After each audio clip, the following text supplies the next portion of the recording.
Assalamualaikum warahmatullahi wabarakatuh. Pemirsa Khazanah Trans 7, semoga pagi ini kita berada dalam lindungan dan hidayah Allah Ta'ala. Khazanah, ensiklopedia Islam dunia, kembali menyapa pemirsa untuk saling berwasiat dalam kebenaran dan kesabaran. Mungkin tidak semua orang faham apa yang dimaksud Wahabi. Istilah Wahabi selalu disematkan kepada pemahaman para ulama Saudi, padahal mereka sendiri tidak pernah menamakan diri mereka sebagai kaum Wahabi. Berbahayakah Wahabi bagi umat Islam Indonesia? Kalau kita lihat, begitu banyak ulama Saudi yang hadir di tengah-tengah umat untuk memberi tausiah, dan kita begitu menghormatinya, bahkan fatwa mereka sering dijadikan rujukan. Apakah karena berbeda faham, misalnya soal tawasul kepada ahli kubur, ngalap berkah pada para wali, atau berbagai tradisi seperti tahlilan, yasinan, atau mauludan dikelompokkan sebagai Wahabi? Wahabi selalu dituduh tidak toleran dengan masalah khilafiyah karena pemahamannya terhadap firman Allah Ta'ala. وَأَنَّ هَذَا صِرَاطِي مُتَّبِعُوهُ ولا تتبعوا السبل فتفرق بكم عن سبيله ذلكم وصاكم به لعلكم تتقون.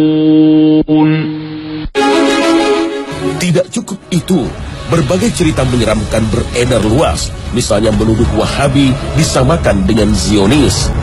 Isu ini pun dikhawatirkan akan membingungkan umat dan merusak ukhuwah Islamiyah.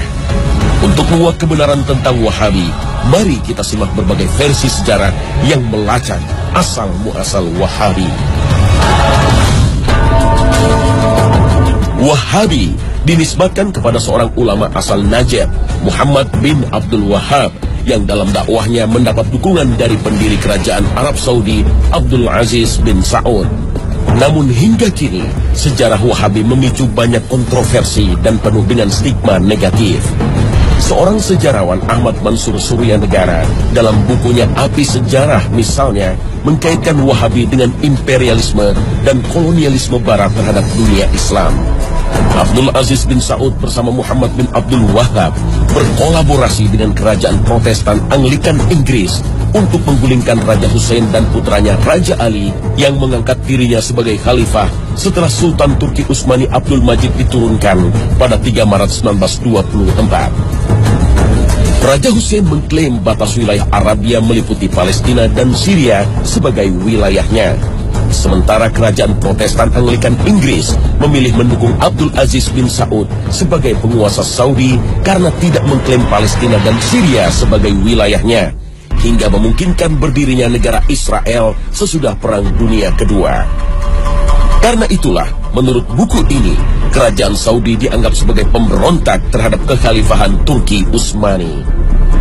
Pada tahun 1962, dirilis sebuah film berjudul Lawrence of Arabia yang menceritakan kisah seorang letnan dari pasukan Inggris, Thomas Edward Lawrence, yang berperan di balik berdirinya kerajaan Arab Saudi. Film yang konon diambil dari kisah nyata ini memicu kontroversi karena Lawrence membantu klan Saud untuk memerangi Khalifah Turki Utsmani dan mendirikan kerajaan Arab Saudi. Menurut sejarawan Inggris Martin Gilbert, Lawrence adalah seorang agen Zionis seperti dikutip Jerusalem Post edisi 22 Februari 2007.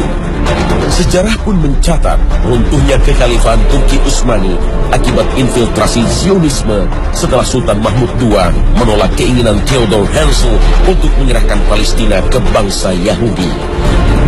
Teori ini seolah-olah mendapat pembenaran jika kita lihat kerajaan Arab Saudi menjadi teman dekat Amerika Serikat. Apalagi dalam sebuah memoir seorang mata-mata Inggris yang berjudul Hamper, The British Spy to Middle East, menyebutkan bahwa Inggris telah merekayasa Muhammad bin Abdul Wahhab sebagai imam dan pendiri gerakan Wahabi. Hamper berpura-pura menjadi seorang muslim dan berganti nama menjadi Muhammad. Ia mengaku sebagai ideolog dan gurunya Muhammad bin Abdul Wahhab. Kisah ini ditulis juga oleh Abdullah Muhammad Sindi, seorang profesor hubungan internasional berkebangsaan Saudi Amerika, yang menulis artikel bertajuk Britain and the Rise of Wahhabism and the House of Saud. Menurut Profesor Sindi, Hamper telah memberi Abdul Wahab uang dan hadiah-hadiah lainnya, mencuci otaknya dengan meyakinkannya bahwa orang-orang Islam mesti dibunuh karena mereka telah melakukan penyimpangan yang berbahaya. Kaum muslim telah keluar dari prinsip-prinsip Islam yang mendasar. Mereka semua telah melakukan perbuatan-perbuatan bid'ah dan syirik. Hamper juga membuat sebuah mimpi liar dan mengatakan bahwa dia bermimpi Nabi Muhammad SAW mencium kening Abdul Wahab.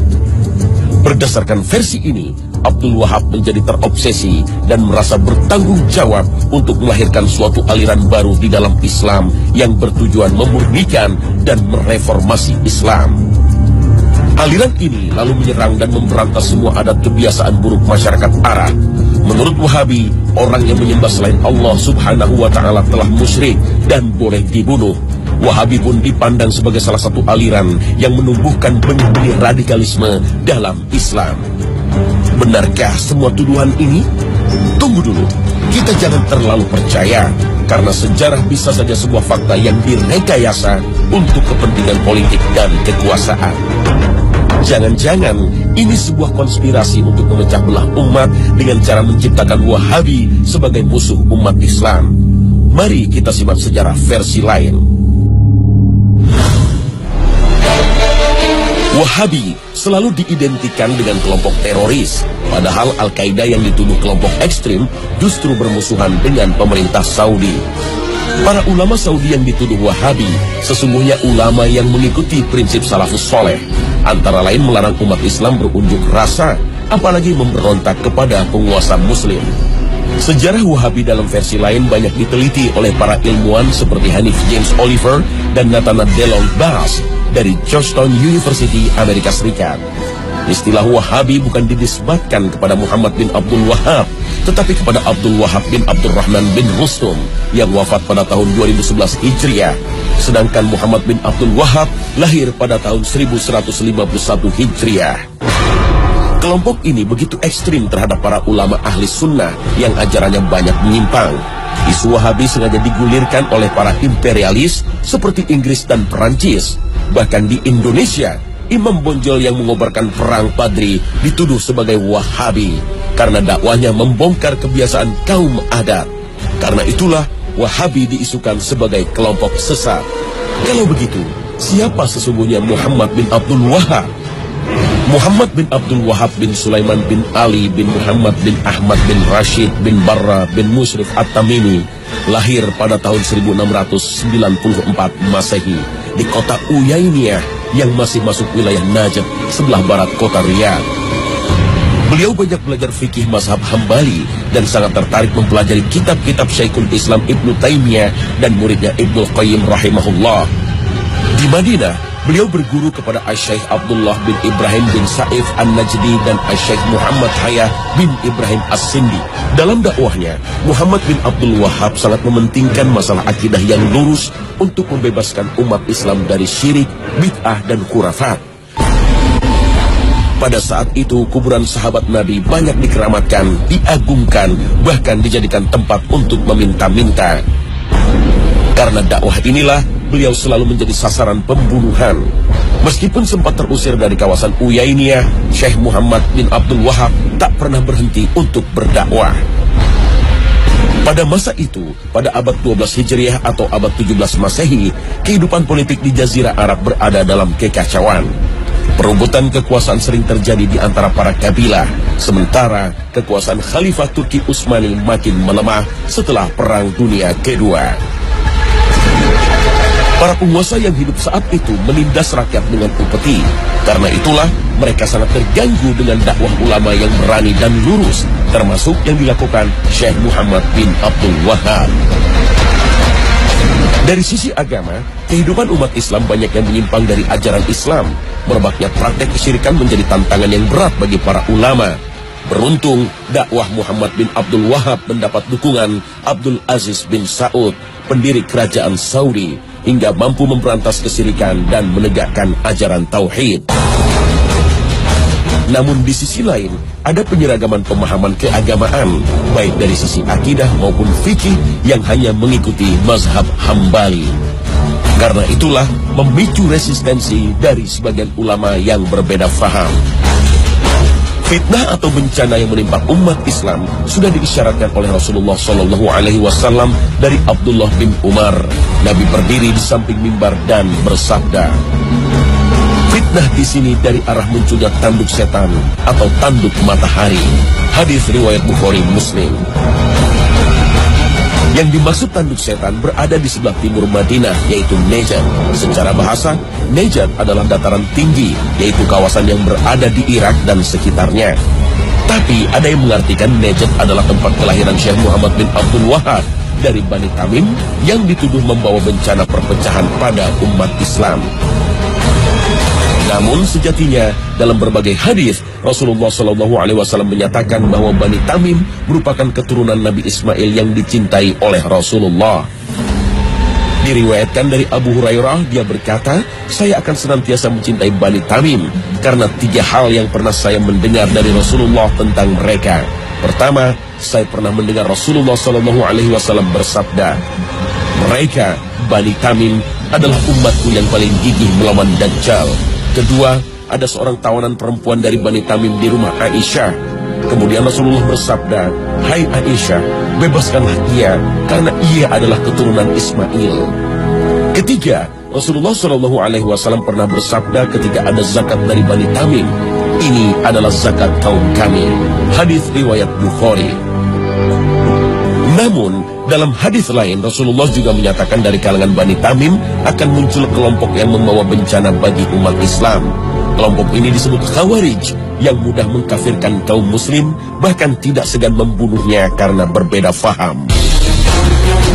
Diriwayatkan dari Abu Sa'id Al-Khudri radhiyallahu anhu berkata, ketika kami sedang bersama Rasulullah SAW yang sedang membagi-bagikan pembagian harta, datang Zulhuwaisyrah, seorang laki-laki dari Bani Tamim, lalu berkata, wahai Rasulullah, tolong engkau berlaku adil. Maka beliau berkata, celaka kamu, siapa yang bisa berbuat adil kalau aku saja tidak bisa berbuat adil? Sungguh kamu telah mengalami keburukan dan kerugian jika aku tidak berbuat adil. Kemudian Umar berkata, wahai Rasulullah, izinkan aku untuk memenggal batang lehernya. Beliau berkata, biarkanlah dia, karena dia nanti akan memiliki teman-teman yang salah seorang dari kalian memandang remeh sholatnya dibanding sholat mereka, puasanya dibanding puasa mereka. Mereka membaca Al-Quran, namun tidak sampai ke tenggorokan mereka. Mereka keluar dari agama seperti melesatnya anak panah dari target, hewan buruan. Sebagai seorang muslim, kita harus hati-hati dengan berbagai tuduhan ini, karena akan memicu perpecahan umat. Allah Ta'ala berfirman, Ya ayyuhalladzina amanu in ja'akum fasiqun binaba'in فتبينوا أن تصيبوا قوما بجهالة فتصبحوا نادمين. Untuk memahami pemikiran Syekh Muhammad bin Abdul Wahab tidaklah sulit.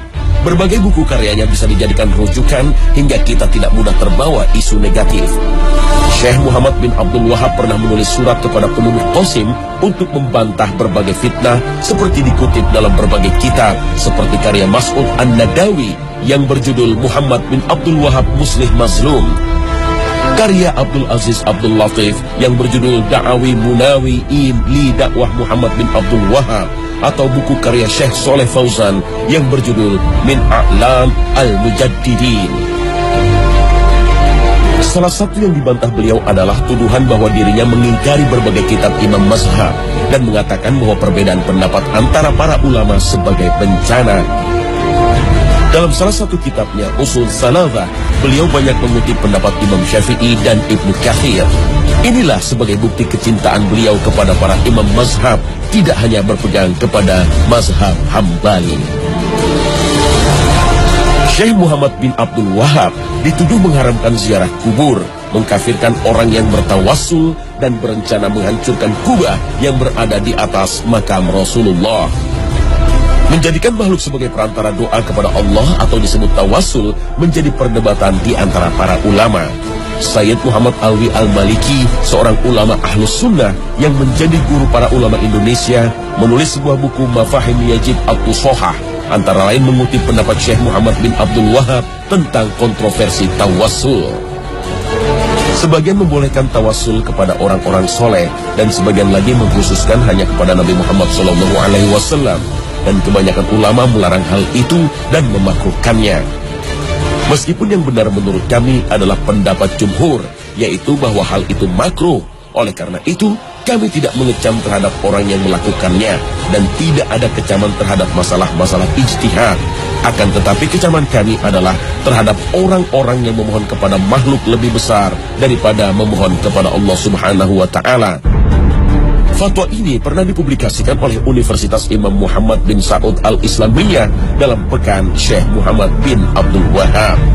Dalam fatwanya, Syekh Muhammad bin Abdul Wahab juga menjelaskan dirinya tidak mengkafirkan seorang pun dari kalangan muslim yang melakukan dosa, sebagaimana yang dilakukan kaum Khawarij. Beliau juga berpendapat wajib taat kepada para pemimpin muslim, baik yang bertindak adil maupun zalim, selama mereka tidak menyuruh kepada perbuatan maksiat. Inilah yang menjadi keyakinan jumhur ulama Ahlus Sunnah wal Jamaah. Bantahan terhadap berbagai fitnah ini juga pernah disampaikan oleh Raja Abdul Aziz dalam pidatonya di hadapan jamaah haji pada 11 Mei 1929, seperti ditulis dalam buku Al-Wajiz fi Sirah Malik Abdul Aziz. Mereka menamakan kami sebagai orang-orang Wahabi. Mereka menamakan mazhab kami Wahabi dengan anggapan sebagai mazhab khusus. Ini adalah kesalahan yang amat keji, muncul dari isu-isu bohong yang disebarkan oleh orang-orang yang mempunyai tujuan tertentu. Dan kami bukanlah pengikut mazhab dan akidah baru. Muhammad bin Abdul Wahab tidak membawa sesuatu yang baru. Akidah kami adalah akidah salafus soleh, yaitu yang terdapat dalam kitab Allah dan sunnah Rasulnya, serta apa yang menjadi pegangan salafus soleh. Kami memuliakan imam-imam yang empat.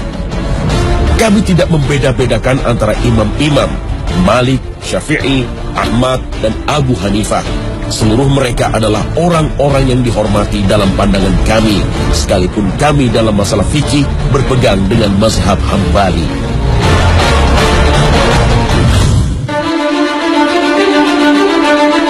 Istilah Wahabi bukanlah hal baru. Dahulu sempat disematkan pada para da'i dari kalangan Muhammadiyah, Persis, dan Al-Irsyad yang gigih memberantas tradisi yang berbau kesyirikan. Karena dalam akidahnya, mereka lebih banyak merujuk kepada Ibnu Taimiyah, misalnya tidak mengenal takwil untuk mengartikan tangan atau singgasana Allah. Namun, zat dan sifatnya tidak bisa disamakan dengan tangan manusia atau singgasana raja. Gerakan Muhammadiyah, Persis, dan Al-Irsyad banyak terinspirasi dengan doktrin Muhammad Abduh yang menyuarakan gerakan tajdid atau pembaharuan Islam. Muhammad Abduh mengajak umat Islam meninggalkan praktek tarekat dan tidak lagi terikat dalam pendapat imam mazhab. Kemudian umat Islam harus merumuskan kembali doktrin Islam sesuai dengan perkembangan zaman. Gagasan ini mendapat penolakan dari Hadratus Syekh Hashim Asy'ari, pendiri Nahdlatul Ulama. Untuk memahami Al-Quran dan Sunnah Nabi tidak mungkin utuh tanpa mempelajari pendapat para ulama salaf, terutama para imam mazhab. Hashim Asy'ari pun berpendapat tidak semua tradisi keagamaan dianggap menyimpang dari syariat Islam. Perbedaan faham ini sempat menyulut konflik sosial. Namun, seiring makin bijaknya para ulama, mereka tidak lagi mempersoalkan masalah khilafiyah. Jika masih ada da'i-da'i yang bersikap ekstrim, sudah selayaknya kita menasihatinya dengan bijaksana, bukan melawannya dengan berbagai tuduhan keji. Doktrin Kiai Hashim Asy'ari sebenarnya seirama dengan pemahaman kaum salaf yang berusaha memahami ajaran Islam dengan merujuk pada Al-Quran dan Sunnah, berdasarkan pemahaman salafus sholih, yaitu 3 generasi awal, para sahabat, tabi'in, dan tabi'ut tabi'in, sebagaimana sabda Nabi bahwa mereka adalah generasi terbaik. Namun gerakan salaf yang berkembang di Indonesia mendapat stigma negatif sebagai kaum Wahabi. Mereka dituduh tidak bisa berkompromi dengan masalah bid'ah dan tradisi keagamaan yang tidak pernah dicontohkan oleh generasi salafus soleh. Baik kaum Salafi, Nahdlatul Ulama, Muhammadiyah ataupun Persis sejatinya mengaku sebagai kaum Sunni atau Ahlus Sunnah wal Jamaah. Menurut Imam Ibnu Jauzi, tidak diragukan lagi orang yang mengikuti sunnah Rasulullah SAW dan para sahabatnya adalah Ahlus Sunnah. Sedangkan yang dimaksud wal Jamaah adalah mereka yang bersatu di atas kebenaran dengan mengikuti pemahaman para sahabat, tabi'in, dan orang-orang yang mengikuti mereka. Perbedaan faham di antara para ulama tidak seharusnya merusak ukhuwah Islamiyah. Imam Malik rahimahullah berkata, percekcokan dan perdebatan dalam ilmu itu menghilangkan cahaya ilmu dari hati seorang hamba.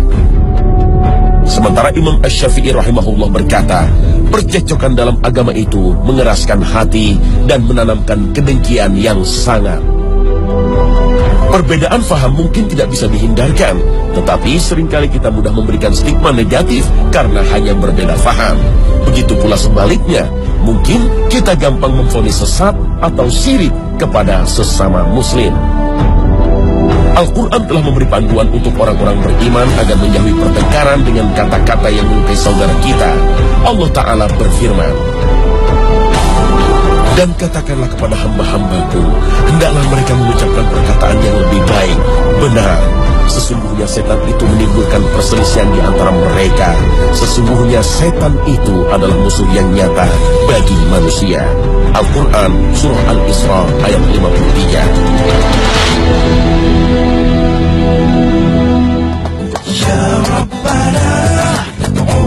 Pemirsa Khazanah, episode Wahabi ini mudah-mudahan makin memperkokoh ukhuwah Islamiyah dan kita semakin arif menghadapi berbagai perbedaan faham. Perbedaan pendapat para ulama sejatinya makin memperkaya Khazanah, menemukan kebenaran yang bersumber dari Al-Quran dan Sunnah Nabi, dan kita tidak lagi terikat dalam fanatisme yang membahayakan persatuan umat. Terima kasih atas perhatian Anda, dan wassalamualaikum warahmatullahi wabarakatuh.